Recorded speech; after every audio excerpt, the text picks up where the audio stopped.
Que la paix soit sur vous. Quand on dit la science a prouvé que, on veut dire les scientifiques, mais c'est pas tous les scientifiques, ni n'importe quel scientifique, c'est les scientifiques qui, aujourd'hui, sont présentés comme des scientifiques ou des grands scientifiques par les médias, par les manuels d'histoire, etc.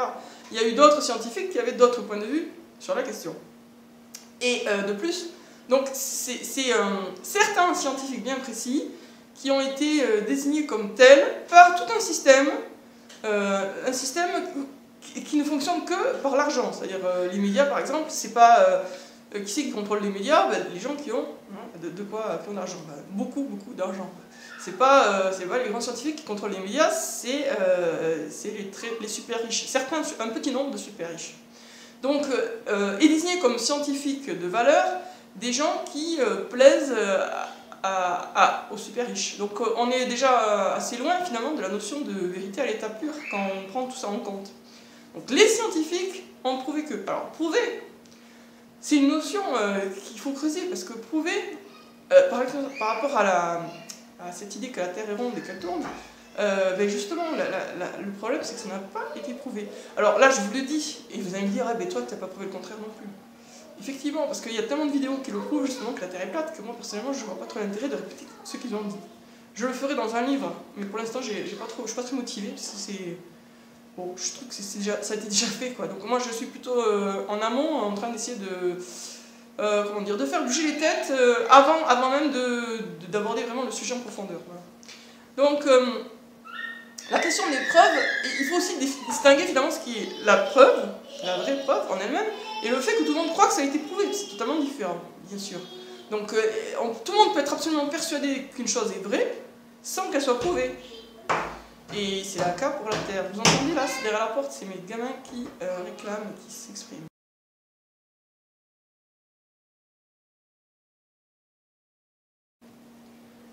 Que la paix soit sur vous.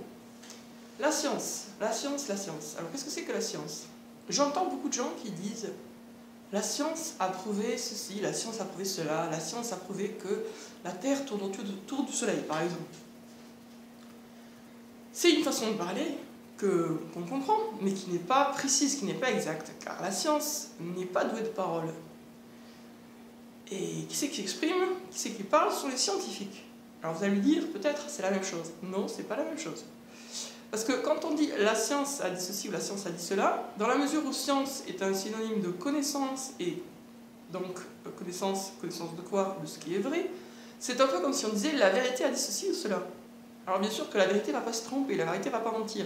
Mais en l'occurrence, ce n'est pas la vérité qui parle, elle n'a pas la parole, c'est des gens. Voilà. Les scientifiques, ce sont des gens. Lors de... Bon, je vais y aller. Donc, dans l'Antiquité, dans les cultes païens, il y avait des citoyens qui allaient voir les divinités, qui leur posaient des questions. Et la divinité répondait. Pourtant, c'était une sculpture, en bois ou en pierre. Elle répondait comment? Par l'intermédiaire de ses grands prêtres. Mais celui qui avait posé la question, est-ce qu'il avait l'impression qu'il avait la réponse des grands prêtres? Non, il avait l'impression qu'il avait la réponse de sa divinité, de son idole.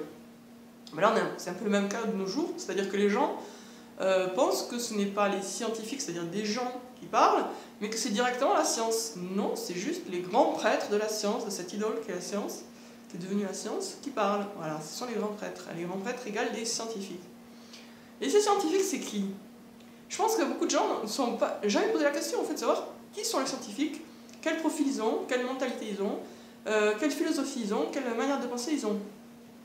Ils croient, je pense, qu'on croit que les scientifiques n'ont qu'un but dans la vie qui est de découvrir la vérité, et c'est tout. Rien d'autre. Tout le reste n'a aucune importance pour eux, ils veulent juste connaître la vérité. Ben non, pas vraiment. Alors, je vous donne un exemple. Edwin Hubble est très connu parce qu'il a découvert que les étoiles s'éloignent de la Terre, ce qui implique que l'univers est en train de s'agrandir. Mais ça n'implique pas que ça.